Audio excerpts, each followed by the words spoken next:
Hi, I'm Mara Webster with In Creative Company, and thank you so much for tuning into one of our talks today. We are a year-round talk series bringing you the best creative voices across film, television, and theater. And today we're joined by the fantastic Shum Jr. and Jessica Rothe to talk about their latest film, All My Life. And I wanted to start by asking you both a little bit about the casting process, because Jessica, you were cast first in the movie, and then when the two of you first met was actually for a chemistry read. And I was really interested specifically in how you approach a chemistry read, because at that point you've gone through a couple of rounds of auditions, you've learned a little bit more about the character, and for you, Harry, you're coming into that chemistry read knowing that you're going to read with one person, but on the flip side for you, Jessica, you know that you're going to read with several people throughout a day. So how did you both kind of set about thinking about what you wanted to bring to that performance and that type of specific audition when you did the chemistry reads together? That's such a brilliant question, and one that I feel like people don't kind of explore that often. I mean, I love chemistry reads, especially when I am fortunate enough to be on the end where I already know I have the part, because then to me, it's just an opportunity to learn more about the character and to be surprised by the script and by your scene partner. And, we read so many incredibly talented, wonderful actors that day who brought different levels of joy and sadness and kind of explored different elements of the character. But Harry truly was the one who not only brought kind of the beautiful soul of Saul to the forefront and his humor and the twinkle in his eye, but also the emotional complexity that we knew he could tackle those more dramatic, heartbreaking scenes. And I just knew on that day that he was our Saul and was the one for us. But yeah, I think it's a really unique opportunity to be on that end of it, because it's just a learning experience. And I feel like my only job in that day is to provide my scene partner with the most support and comfort and good energy that I possibly can, but also to read off of what they're doing and to feed off of them. So it's the best possible kind of yes and situation to be in. Jessica, I would say for me, going into that, I going into chemistry read is always, the big emphasis is not just getting the material right, but just chemistry. That's something that you kind of can't be ready for. It's either there or it's not. So hopping into that, for me, it was, you have all material ready and you're ready to go and do your thing and play. But also you're only as good as your scene partner before you start looking like you're just trying to get attention for whatever reason, right? So to have Jessica in front of you, who I knew that, she's done it, 10 times. And sometimes that breaks down an actor and they might almost phone it in a lot of ways or do stuff that they've been doing. But with Jessica, it was just so different. I felt like she was in constant connection and giving everything, giving her all. Mind you, also hearing that she just flew back in the middle of filming something to just do a chem read for a day and then fly back out there. So, I mean, the exhaustion that kind of builds on top of that, I was just so appreciative that she was just there and in support of not just knowing that she had the role already, but supporting just other actors that are across from her. And I remember leaving that audition just feeling so thankful to just get that experience with another actor. Because I think, whether you get a part or not, you just want to meet other performers that just care about the craft and about the story and care about the other human that is in front of them. And I definitely felt that. And it was not like any other experience I've ever had. So I'm just so grateful to just even have that, and to be able to carry that over and make this film with her was just really, really an honor to be coupled with such a great talent like Jess. Yeah. And then I wanted to talk a little bit about the way in which the two of you constructed the relationship between your characters, particularly when it comes to a lot of the moments between the dialogue, like the very first scene in which you both see each other across the room. There's no words exchange, and yet you're capturing that instant attraction and that chemistry. And then there's so many moments that follow through like that in terms of the body language that you use when they're sitting at the bar and they're leaning in, the scene where she's cooking for him in the kitchen and he's sitting on the kitchen counter, and just kind of always the way that they're in each other's space in different ways throughout this entire journey. So how did you think about what you wanted the body language to be to really portray those different layers and levels of intimacy in their relationship throughout the different journey that they're going on?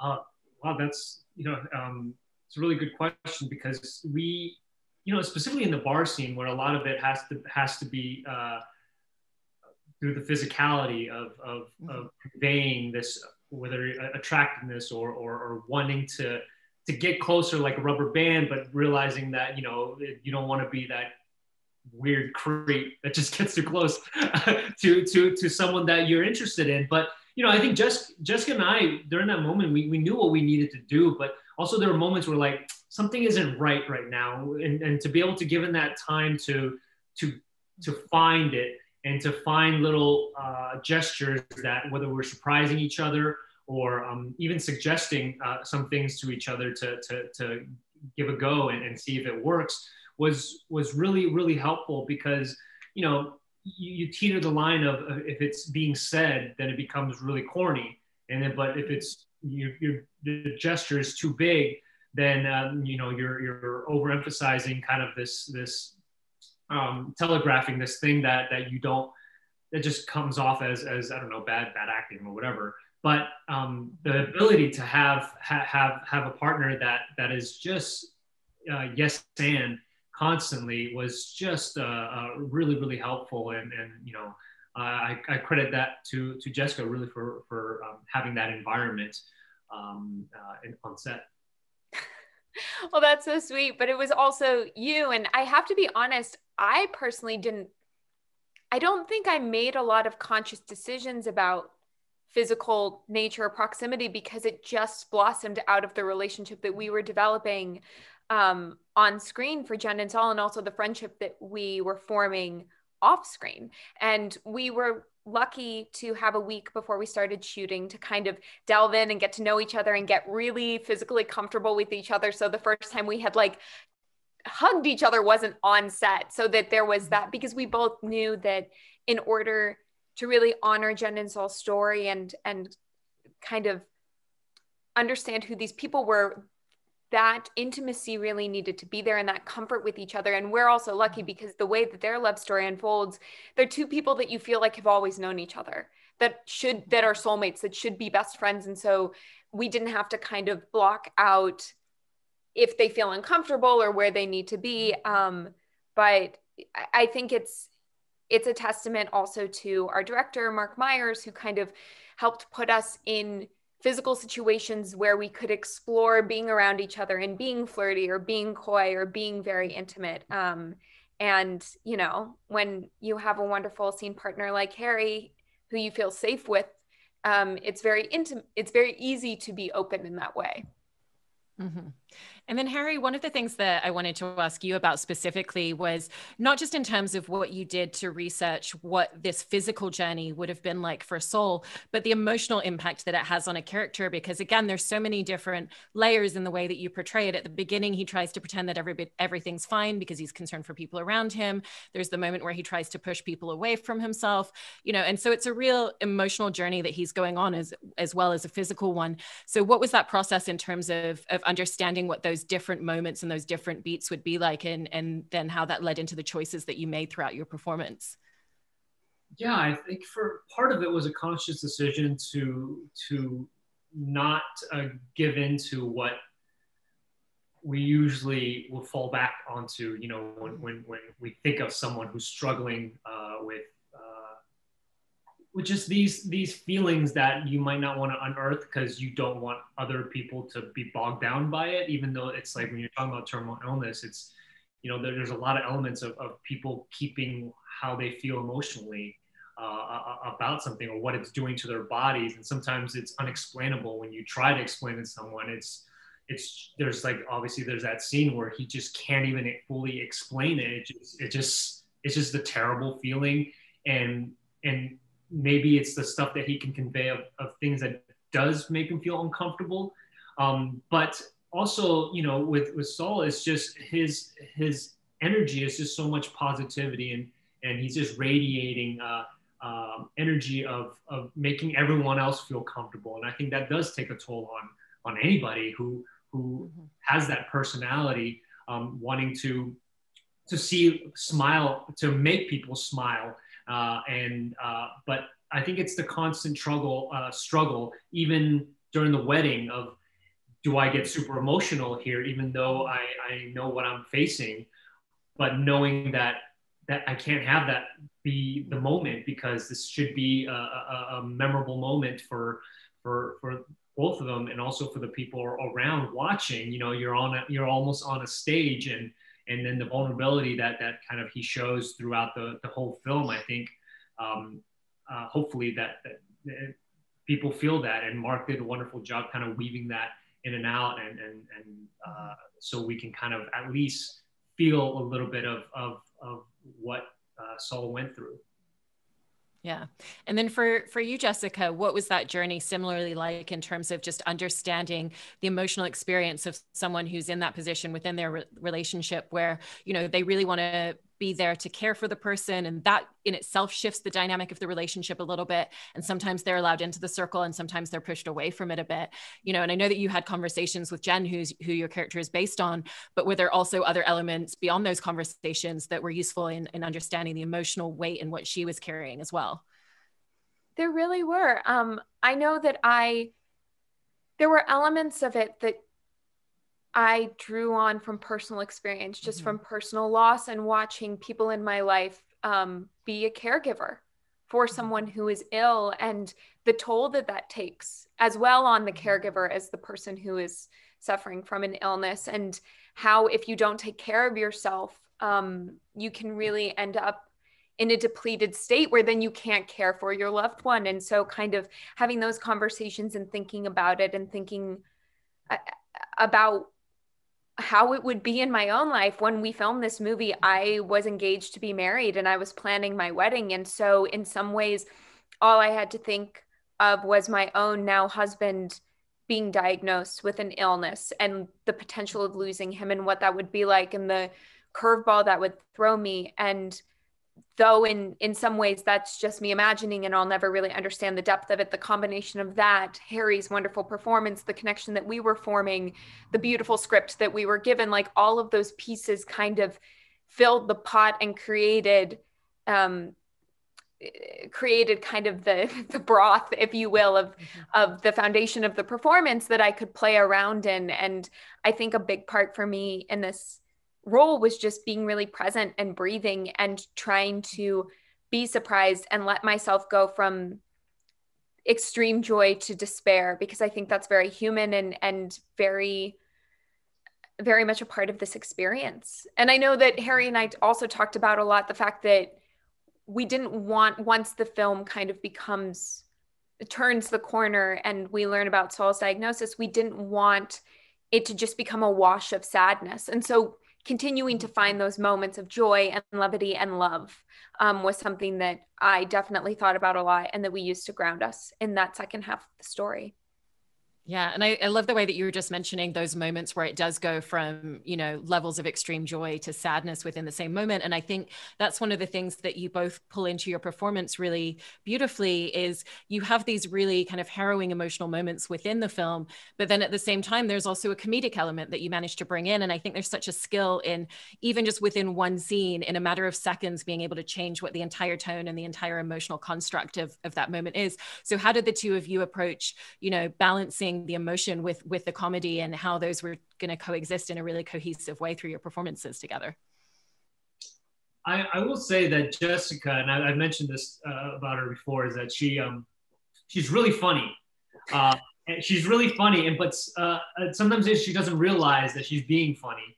And I think that's what's so charming about her, because there's this fearlessness of just putting herself out there and saying things that are spontaneous, but just work for the moment. And you get a laugh out of it. And there's moments where we had to sit there and tell each other jokes to just get us out of the level that we were just in, like she was saying, of despair and just hopelessness and moments. And I know Jessica more. I think the character, or when we played it, was Saul was internalizing a lot more things, and didn't know how to fully communicate it. But, I think Jessica had a lot more emotional scenes, and some stuff that even got cut out, that she had to go in a really deep, dark place.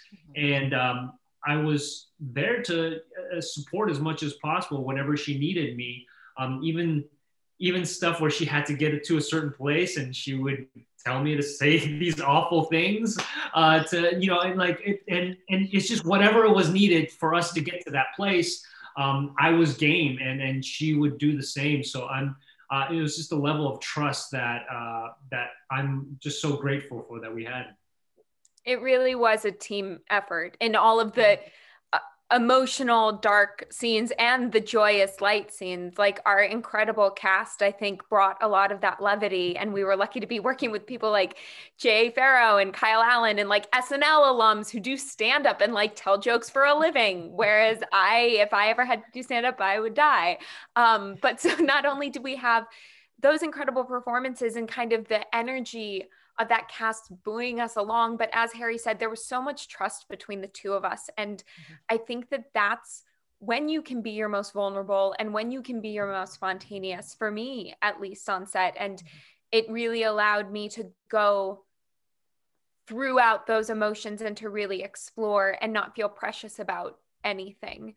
And I feel so grateful to Harry for setting that tone, and then to the entire cast and crew, because the crew really was there in support of us. And I think it's because everyone was very moved by this story and very passionate about honoring this couple and the great love that they experienced. Yeah. And one of the scenes that I wanted to ask you about specifically, Jessica, was that moment where she has that breakdown by herself in the car, because I think it's a really poignant moment in terms of showing everything that she's going through, and you kind of capture it so beautifully in that moment, and again, you're also working within that scene where you're the only person that's present at that moment. So you also don't have anybody else's energy to play off of. So what did that look like for you in terms of just like what you needed to create for yourself and the space that you needed on set right before you went into filming that moment so that you could capture it in that way? So that moment, I was really scared of that moment, but it's one of probably the moments that I'm the most proud of in the film, because it was so scary and because it was so vulnerable. Ironically, a lot of things weren't going right that night. Like, I had to drive. So we filmed that scene where Harry gets out and goes up with Kyle and Jay. And then I break down in the car as a continuous shot. And so I had to like hit a very precise mark with the car, which at first they put a bean bag, and then I kept on running over the bean bag. So then there was someone there like waving their hands, and I was so worried I was going to hit this person. And I was trying to be connected with Harry, who then got out of the car. And then they were like talking about you doing a camera like dolly shot and moving it around. And it was really late at night, and I was just sitting there, and I was like, just keep your cool, just like everything's going to be fine. But the funny thing is, I think all of that frustration fed into what ended up being that shot, because we actually only did that shot twice. Which is probably good for my poor eyes, which even by the end of filming every day were just so red and puffy, which I didn't care. But I think that as scary as that moment was, I was so grateful for all of the chaos around me fueling me. And honestly, it's moments like that are the reason that I do this job. Because you never know how they're going to turn out, and they're scary and they're unexpected, but they're so human. And we didn't have a structure for how that moment was going to go. And at first we thought it was just a scream. And then that time screaming just didn't feel like enough, which is where the no came from. And after we finished that shot, our director came up to me and he was like, "You got it, we're done." And I was like, "No, give me one more." And he was like, "You're done. That's it." And he was right, but I'm a masochist. I always want more, and I want more pain. But yeah, there was a lot from the day that fed me. Harry's performance fed me. My own internal anxiety fed me. So it was kind of just letting that storm exist within myself. Yeah. And then Harry, one of the scenes that I wanted to ask you about was the proposal scene, because I think, you know, one of the skills that you obviously bring as a performer is the ability to capture, you know, such a level of intimate emotion within a musical moment, but also within that, within your performance, you know, when he finally gets to the point where he's speaking, there's almost a breathlessness, you know, it feels like he can barely gasp for air by the time you're talking, which is obviously, you know, a real physical manifestation of the internal emotions that he's trying to convey in that moment. And so I thought both of those aspects of your performance kind of came together in a really stunning way. So what was that journey in terms of figuring out what the choices were going to be and what the right emotional tone was going to be, and just like how you wanted to capture that extreme emotional moment for him? Yeah, it's you know, from doing a TV show that you literally are living in a musical, you know, it's that training is like you can do that pretty easily wherever you go. But the hard part is finding if it fits within the story. You know, we recorded different versions of the song. One that would have fit perfectly in a musical, like it was just like really well polished. And then there's one that was a little bit kind of, you know, off key and just very like a guy who's not a singer, you know. And I think what ended up on that screen was the right one, where it just came from the heart. It's just this guy who worked really hard on this proposal with his friends, had a very limited amount of time to perfect it. But his perfection was perfection for her, right? It wasn't for anybody else. So that was always in my mind of making sure whatever it is, knowing that he is not someone, he's athletic, but it's not someone who performs and sings and kind of dances around, and the energy, I think, of making one of the biggest decisions in his life, I think fed into that. And also coupled with, you know, I was a little nervous to be able to perform that in front of Jessica, because she didn't go into rehearsals. She made the conscious choice, and we all agreed of like, it'd be better if we get a real reaction out of her and for her not to see what we were doing. So, you know, me trying to surprise her to really, you know, make sure that she is surprised, and to continually do it. We shot that throughout the whole day. So we kept trying to collectively, and the rest of the cast, to do something different that'll give a unique reaction to it. And I think for the proposal, once the words hit, it's like you don't know what to say. You just want to express this love for this person, you know, that is your partner, and that you want to spend the rest of your life with. It was effective. What was that like coming into that scene for the first time when you were on set? Because obviously everything else that you're doing in the movie, you had rehearsals, you had conversations, you're talking with the director, and you're really figuring out a lot of the different layers and a lot of the different beats in advance. But by making that conscious choice, I imagine that must have put you really far outside of your comfort zone, and just coming in and not knowing what to expect and what your performance was going to end up bringing either. Oh, 100%. But also I knew that part of the beauty of that performance is kind of just taking it all in. And trying to take a photo of that moment and keep it in your heart forever. And that my biggest job was to be receptive to the amazing actors around me who were giving me so much love. And so in that way, I'm very glad we did it the way we did, because I love to plan. I love to have a plan. I love to rehearse. I love to know exactly what I'm doing. And so this way, I knew my only job was to breathe and to take in this love. And it was such a lovely day for me. My cheeks like hurt by the end because I was smiling so big. Jess, I don't know if you remember, I remember you texted me. You're like, how is rehearsal? I was like, I'm not telling you. You're like, I had major FOMO. A little bit. I was like, no. Yeah, I made the decision to not go to rehearsal, and then suddenly I was like, but now I'm all alone. One of the other aspects I wanted to ask you both about in terms of performance and how that looks in constructing it is actually the montage sequences, because, you know, in this film, you have the blessing of not needing to really develop a huge amount of backstory because we see the very first time that they meet. But then we have that whole series of montages, which, you know, a whole series of montages can be one page on a script and often doesn't give you the emotion and the layers within that. It might just be as simple as, you know, Jen and Sol cook dinner, and it's up to the two of you to really unpack what you're going to capture. You're also not able to rely on dialogue in any of those moments. And at the same time, you're really capturing such a huge part of their journey and how their relationship reaches the next scene in several moments in that way. So how did the two of you approach kind of figuring out what all those different beats of intimacy would be within the montage sequences?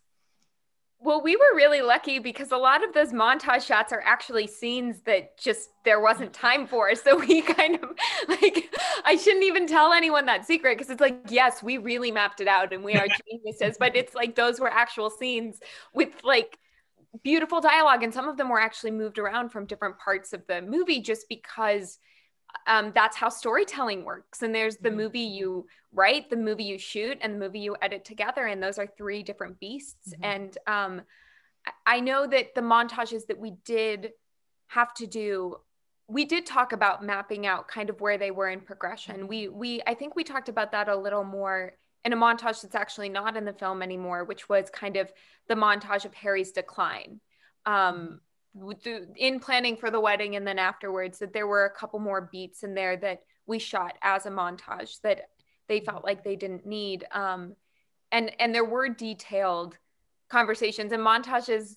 I love them so much, but they are really funny because they do take so much work for like tiny little moments. But yeah, we lucked out that they just created a montage out of like 4 scenes that just weren't scenes anymore. Yeah, and they you know, especially shooting it, you go into it, you sometimes overthink it, and you know, it ends up being in a different place in the film. Like just, I mean, with the go-kart scene, we spent the whole day out there, and it was like pouring rain, and it was like really fun, and it was a great bonding experience for us at the cast.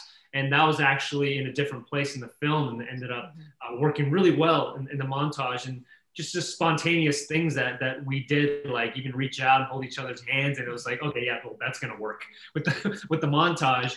So sometimes, like Jessica said, yeah, there are 3 different beats when we're shooting it, and the intentions might be different, but ultimately, I think that's the beauty, I think, of filmmaking, that you know, you can alter things and still really be impactful in a lot of ways. Yeah. And was there consciousness when you were making the film about always thinking about how, no matter what the scene was and no matter what the moment was, how you were going to bring it back to really just centering around the two of them? Because you know, even when we look at a scene like the Thanksgiving scene where they've got, you know, a slew of people in their apartment, there's still always that breakaway moment between the two of them. You know, sometimes it's done through the scene and the way it progresses, such as at their wedding when they go for a walk separately. Sometimes it's through the camera motion, where when they're saying their vows, the camera's literally just a close up on both of your faces. And then sometimes it's about the physicality of how a scene is blocked out, where you both kind of like step away from everybody else. And so I wanted to ask about whether there was a consciousness to the way that every single beat just always comes back and always lands on the two of them in every single moment in that way.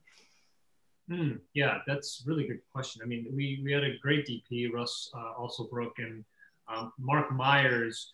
I think what really allowed for us as actors, I think Jessica and I, we like to let things breathe a little, and that's, you know, it's sometimes when things are moving too fast, it's like, well, we're not able to tell the story, and then they're not able to be human, especially when you're dealing with this subject matter. What we really appreciated was, you know, Mark set a lot of things where there were long takes. Some stuff was long lens. You know, we as performers sometimes forgot what the cameras were, because, you know, he made sure to be almost like a fly on the wall. And then some things that I forgot, that it was just like the negotiation scene in the apartment of moving in. I forgot how it was just a long take, one shot of just that happening. And I think you get to, there's a level of connection from, I think, from the audience to see this couple, how they interact without cutting to one place or another. So you follow along their journey a little better. So there's I guess more glue attached to it. And so, but for us, our intentions were always just finding what it was, what each scene meant, and we would sit and go and eat after spending a whole day together. We'd go and eat some pho across the street, and then go back to the apartments and bring Mark in and try and figure out how we can really make sure that there's some weight to these scenes and not just things that move the story along, but can live on its own as well. Mm-hmm. And what are the things from playing these characters and making this movie that you really see yourself carrying through onto future projects, from the experience of just inhabiting them, learning who they are as people, and the tools that you really developed as actors from making this movie? I think for me, there is I often have a fear that I'm not doing enough. Because I want to show my work. I want to show that I'm here and I'm working hard and I am an actor and look at me and my emotions. And Mark did an amazing job just encouraging us to really trust it and breathe. And for me to like calm down my face and just be present with Harry. And I'm so grateful for that, because I think that we were able to drop into such a much deeper place of intimacy and storytelling and specificity. And so to go through an experience like that and then watch the film and be like, oh, it really does resonate. It resonates just as much in a different way. And it's one of the reasons I love tackling different genres and different characters and different types of roles, is because you learn something on each film that will feed the next project and that makes you a more well-rounded actor. And you know, I don't think any project I've done has been more or less important than the others, because they all build to where I am now. So I'm incredibly grateful for this experience. And I could only pray and be so lucky to have as lovely and talented of a co-star next time. That's the thing I want. I'm like, can I just carry Harry onto all my other projects? I'll just bring him with me. But yeah. I would have to say, if I get to work with Jessica again, I would jump at the opportunity. I think this was really, really special to go on this journey with her, and also to know that what I would carry over is I sometimes don't know what's best. That's what I took away from it, because sometimes it's more complicated than that. There's so many layers of people contributing in certain ways, whether it's just providing the production design, providing this environment that just allows you not to think about where you're at and you lived in it. And I think that's what's so important. Even the DP, where he places the camera from the lighting to making that mood, you feel a certain way once you step on. And then even from the director, sometimes being completely hands off in certain situations, and knowing that there's a reason for that to kind of help you find certain things that you, or get out of your actor mindset of trying to